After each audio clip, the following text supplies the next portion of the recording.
at times waking us up at 5:30 in the morning with the call to prayer. This is Dearborn resident Andrea Unger at last night's City Council meeting stating that mosques using outdoor loudspeakers for their call to prayer should not be allowed, and says she believes it's not supposed to be allowed per city ordinance. The noise complaints have been made out and the police have made numerous visits. What is the next step? There was some question whether or not any outdoor loudspeakers are allowed. Ever heard the expression, coming to your neighborhood soon? Well, our Prime Minister, Mr. Bibi Netanyahu, has repeated so many times that if we don't stop the radical Islam jihadists now, they're going to be coming to your neighborhood soon. Well, it's soon is not soon anymore. It is now. Most of us living in our comfortable American cities may not be aware of what's been happening in Dearborn, Michigan. Well, I have learned that Texas today has begun taking a stand to ban Sharia law in some of its neighborhoods. This is what's happening now in America. Open your eyes and understand what Israel has been dealing with and how it's coming to America, to USA, the land of the free. And what are we going to do about it? Let's watch this together and then we'll talk about it afterwards.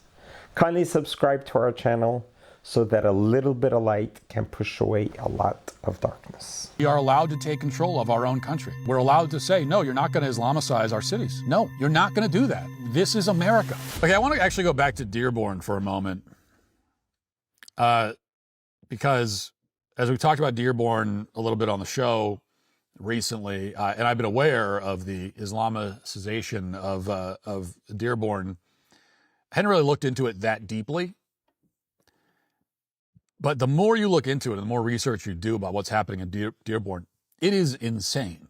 I mean, it is mind-blowing. I think people don't realize, however bad you think it is, it's so much worse. And if you live there, you know this, but for people that don't live there, you might not understand just how bad it is. That Dearborn has essentially become an Arab state. It's a Middle Eastern Islamic capital right in the middle of the American heartland. And for some reason, we've allowed that to happen. We don't have to allow it. We don't have to allow that, actually. We are allowed to not allow that. But we did. And now the people of the city, along with, here's the latest thing, along with all the other problems with living in a Middle Eastern Islamic capital, the latest, and this is just from this week, the people of the city find themselves woken up at 5 a.m. by the Muslim call to prayer. Watch this.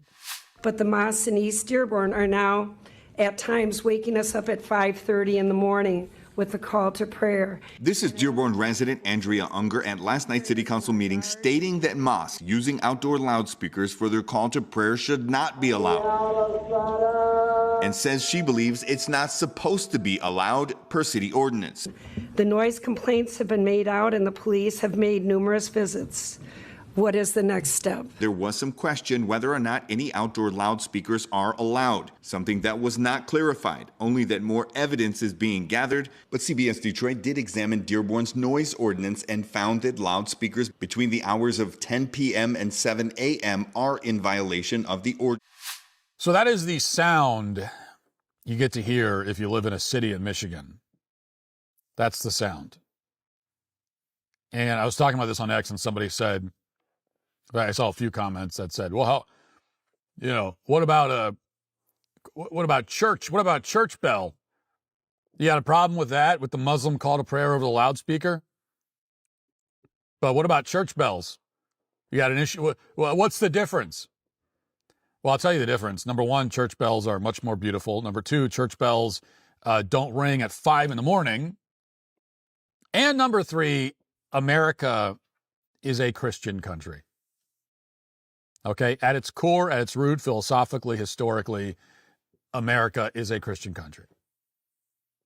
And so there is a distinct difference between being in being in an American city and hearing a church bell is normal. It's good. It's traditional. It's what you expect.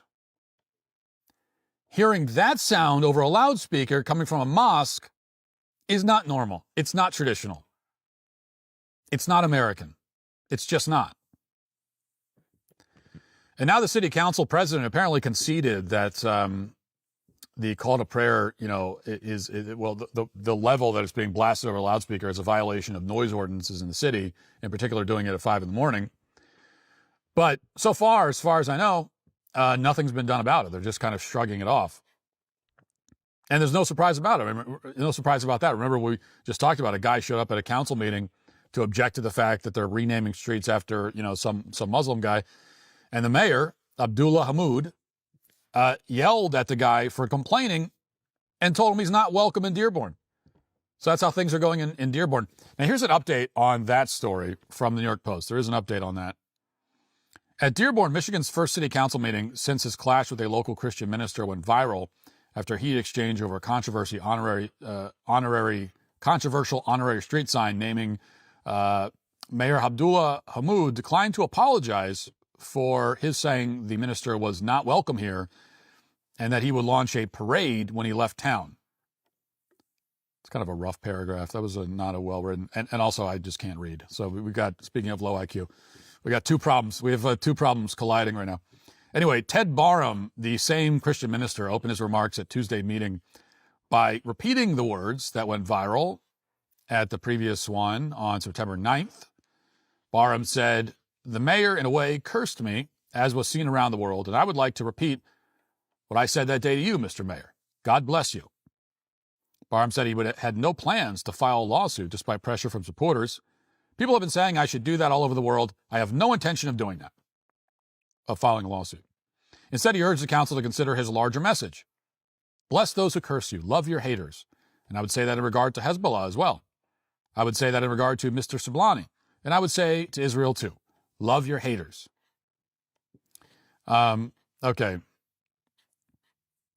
And somebody else got up. "We love you with the love of Christ. We want the blessings of God to be in your life. It's not a matter of us versus them."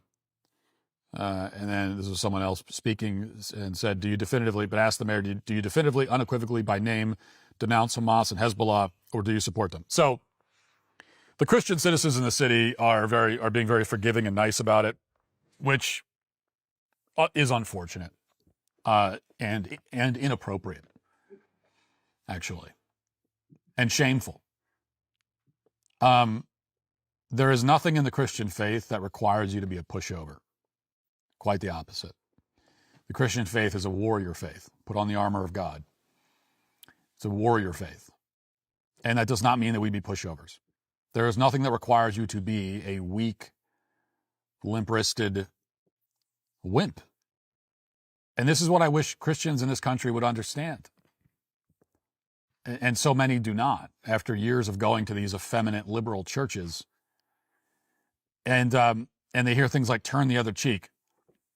Okay, turn the other cheek, was not an invitation or a command for you to be a wuss. It's not an excuse to be a coward.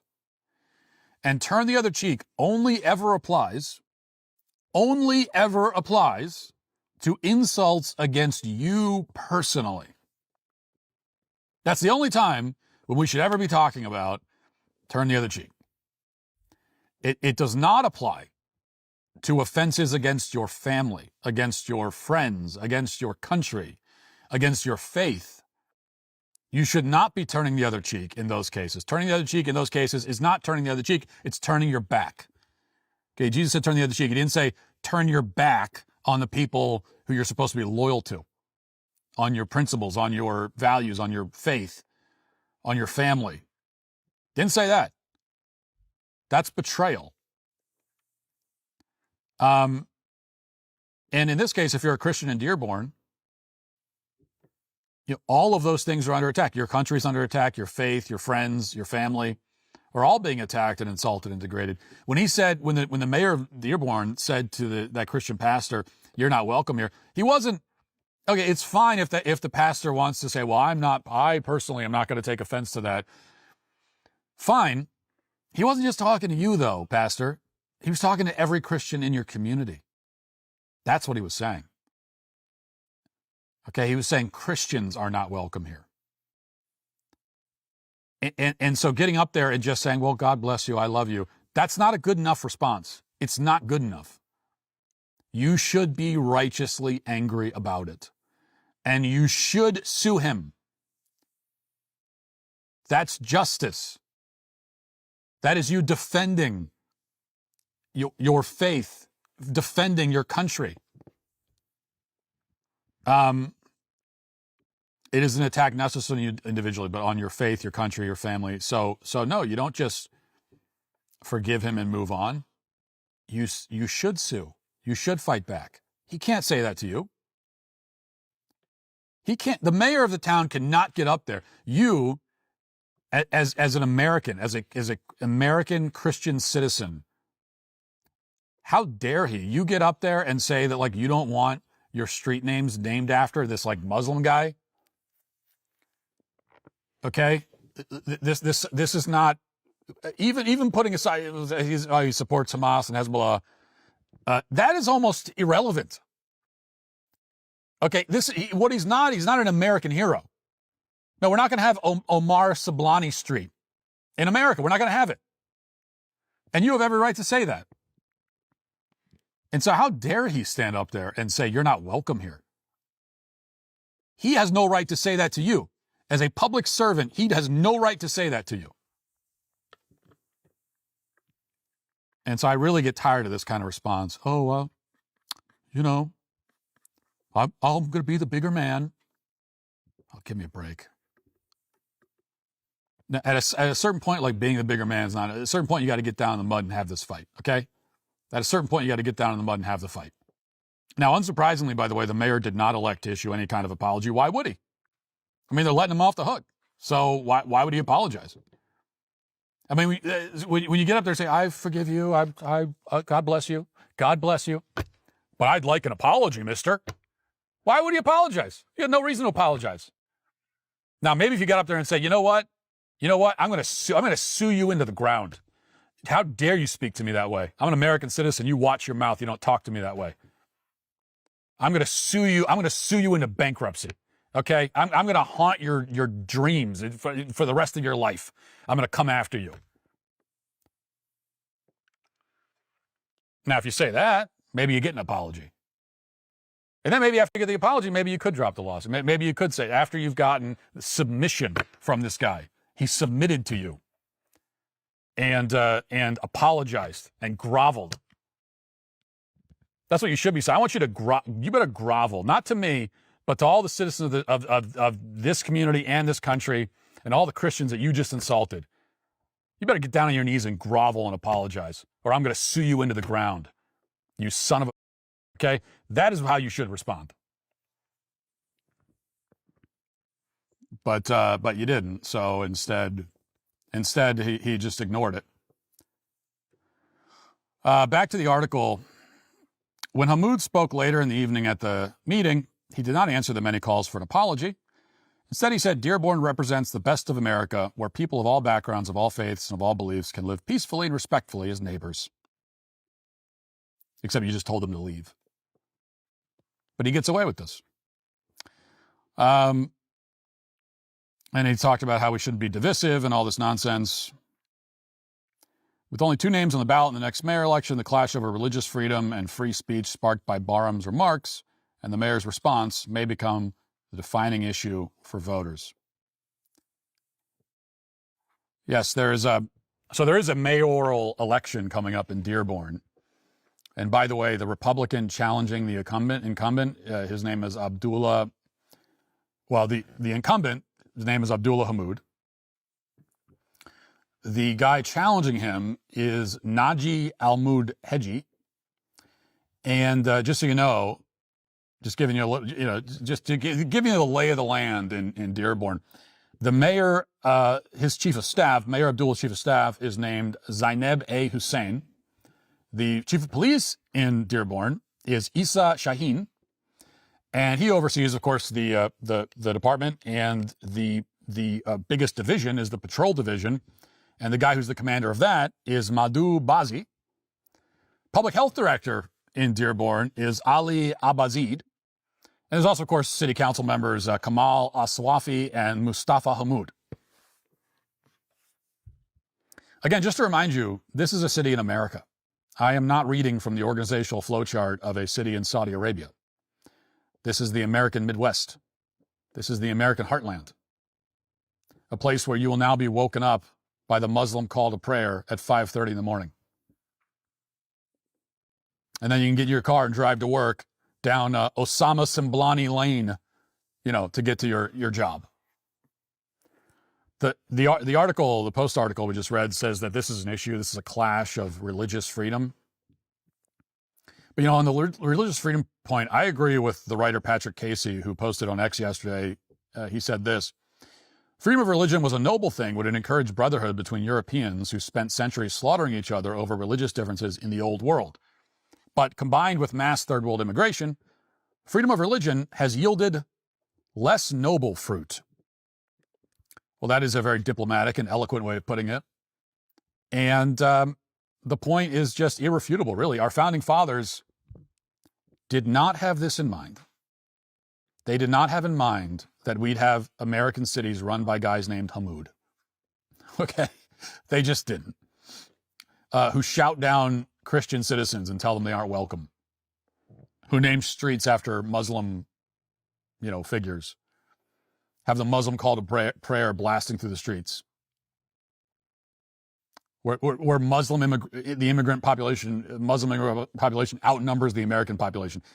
That was never the point. That was never intended. None of our founding fathers or anyone at that time who lived in America could have even conceived of something like this. It wasn't anywhere on their radar screen. Do you know how many Muslims were in the country in 1791 when the Bill of Rights was ratified? You know how many? Like zero? I mean, basically zero. There may have been a small number of Muslims who were here as slaves. If there were any Muslims, they would have been here as slaves. Although, by the way, we didn't have nearly as many Muslim slaves as the Muslims had Christian slaves through the Barbary slave trade at the same time. But anyway, the point is, there were basically no Muslims here at the time, certainly none that were participating in public life at all.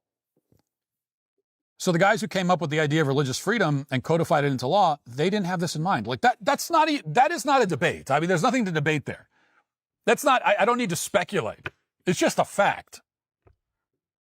When they were talking about religious liberty, nobody was thinking about this. No one was thinking about what Dearborn is. That possibility, it would have seemed impossible that anything like that would ever happen.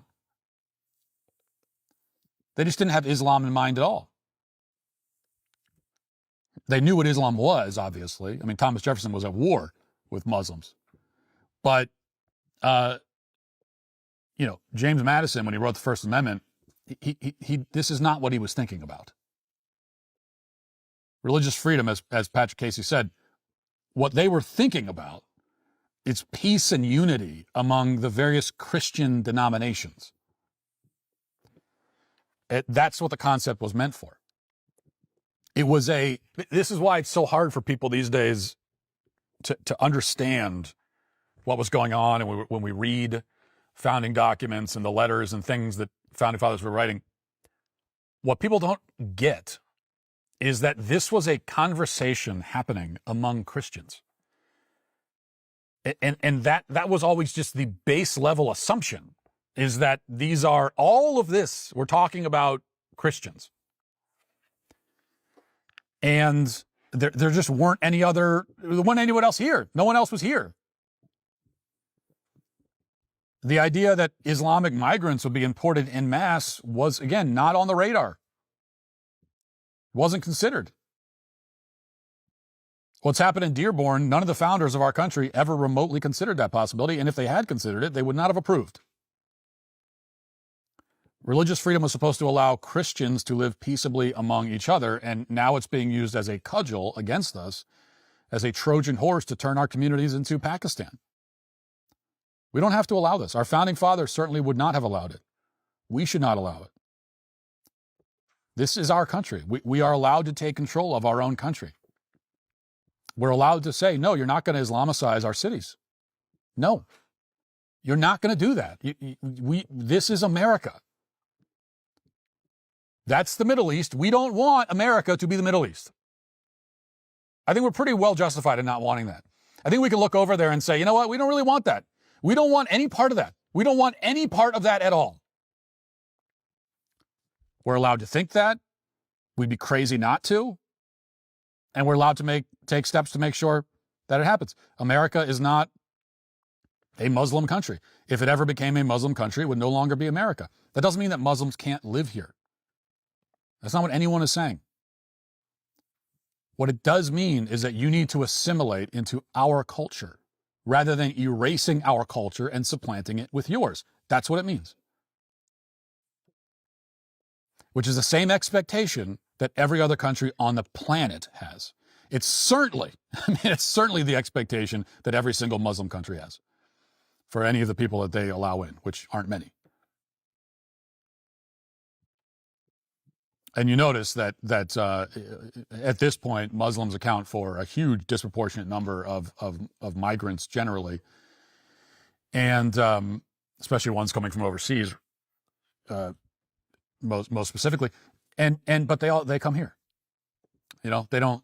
That's the weird thing is you have this mass Muslim immigration, and almost all of it comes here or to the UK, Western Europe. They don't go to other Muslim countries. That's weird, isn't it?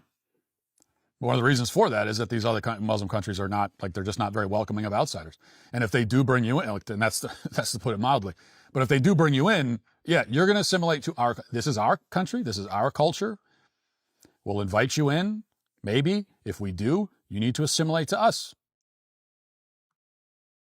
Okay, it's the same expectation you have if you let somebody into your house. If you let them over for dinner, you invite them over for dinner. The assumption is that, okay, this is my house. I'll let you in. I'll invite you in. These are my rules. I have my way of doing things. If you don't like it that way, then don't come. This is the problem with the people, even conservatives, who still go around claiming that, America is an idea. It's just an idea. And when I ask, what is an American? They say, well, it's a citizen who believes in the Constitution and freedom and democracy. That's kind of the answer you get. Well, that can't be the answer. It can't be just that. Why? Well, because of Dearborn. Because a city in Michigan has been converted into an Islamic capital, and a city in Minnesota has been converted into Mogadishu, and many other cases just like it all across the country. These people who are doing this, they're legal citizens for the most part.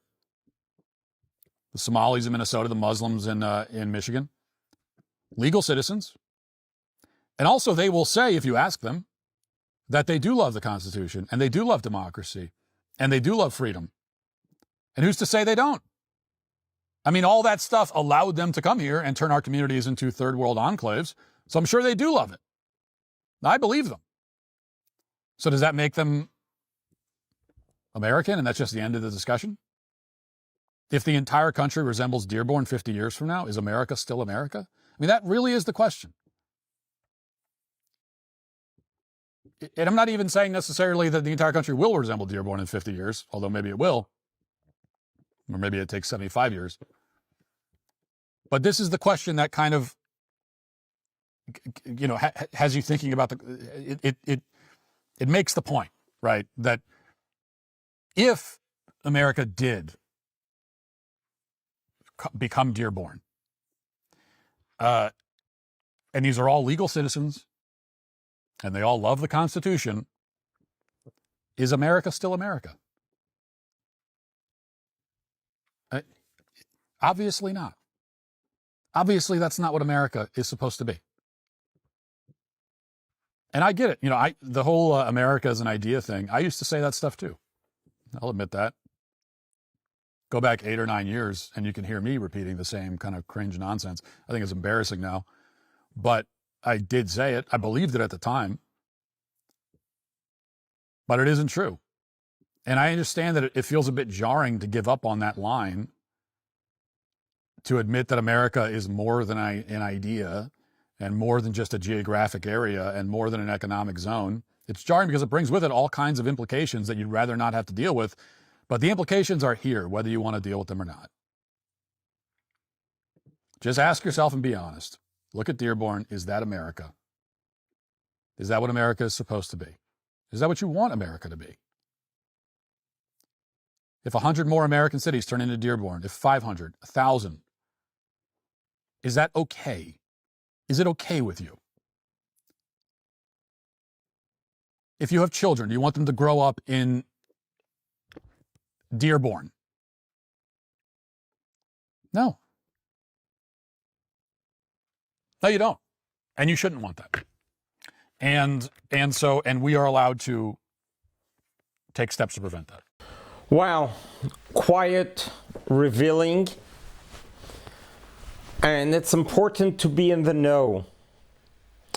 It's interesting, Judaism allows and appreciates other religions. Judaism welcomes all religions of the world. Judaism is not exclusive. As a matter of fact, in Judaism, we don't proselytize, we don't look to convert other people from other religions to Judaism. We, on the contrary, we show great reverence and respect for all religions, whether it's Christianity, whether it's Islam, whether it's Buddhism, Hinduism, whatever religion it may be. We respect you and we respect your religion. We actually encourage you to support your religion and to be part of your religion. We are not seeking or requiring anyone to become Jewish. However, when other religions begin demanding that we as Jewish people believe what they believe, and if we don't, we become an infidel and we deserve to die, that's not religion. That cannot be in the name of God. Or at least the God that we know, the God that created the heavens and the earth, the God that gave us the Torah, made it very clearly that the world is designed to be, in these two words, v'chai bahem, to live amongst them. Which means that we need to be able to coexist, live with each other, regardless of our theological beliefs. And we are not to impose our belief system on someone else. That is Judaism. Judaism respects and appreciates and salutes all religions that are out there. Many people don't know this, that in the times of the temple, 2,000 years ago, when the temple was in Jerusalem, fully functional, when it came to the Jewish high holidays, we added on to our own prayer service, to our own services, sacrifices, 70 additional sacrifices for the 70 nations of the world at the time. Yes, the Jewish people, we prayed for you for the rest of the world. We actually brought 70 unique sacrifices for the 70 nations of the world. This is Judaism. Now, how many of the other nations prayed for Israel during that time? We don't know. But our mandate is to be a light unto the nations. Listening to this representation of what's happening in Dearborn, Michigan, many people are not aware what's happened over there. And we just need to be conscious and aware of what's happening there and wonder, is this happening to our own communities? Are we going to allow this to happen? Are we going to allow this to happen to America? Do we have the right to maintain the land of the free, to live and let live and not impose other religions on each other? That's the antithesis of a united world. You want to believe something, believe in it, but don't impose it. Don't require someone else to follow it and to live by it. And it's a very slippery slope and very dangerous. We know that the Islam Caliphate is to take over the whole world. They've tried it in the 20s, but here we are in the 21st century. We need to be able to hold our ground and believe what we believe in, and not to impose on each other what our own religious faiths are. That's not what God intended the religion to be. With divine providence, each one of us were born into the religion that we need to be. just to be clear, in Judaism, we don't proselytize. We're not looking for more people. But if anyone does want to convert to Judaism, we welcome them wholeheartedly. We welcome them, and we'll teach you and we'll guide you and we'll do for you. I'm not really sure why anyone would want to be a Jew these days. Look at all the anti-Semitism that's gone out there. Do you really want to have a target on your back? We have spent 3,000 years with the targets on our back, with the world hating us and driving us out of every country we have ever been. Anytime we try to do something good, we have to get uprooted and we're dispersed amongst the nations. Why would you want to become Jewish? Do you know about the 613 laws we have to abide by? Are you aware of the way a Jewish person conducts himself? You could only work 6 days. On the seventh day, you cannot work. Seventh day, you got to rest every week. No electronics. It's not easy being a Jew. Telling you from experience. But if you do want to take upon the Jewish religion, we will teach you, we will guide you, and we'll welcome you. But we're not looking for that. But if you want to do it, we'll respond to it. So let's pray, and we hope that we can maintain our American freedom. Each one of us can practice our own religion, our own way, and not be imposed by anyone. And certainly what's happening in Dearborn, let's just hope it doesn't go throughout the whole America, because that's not the America that our forefathers had in mind. So let's pray and hope for better times and greater times. Let's live and learn to love life more than death. Love and respect your others. Don't do upon others we don't want to be done unto you. God bless you. God loves you.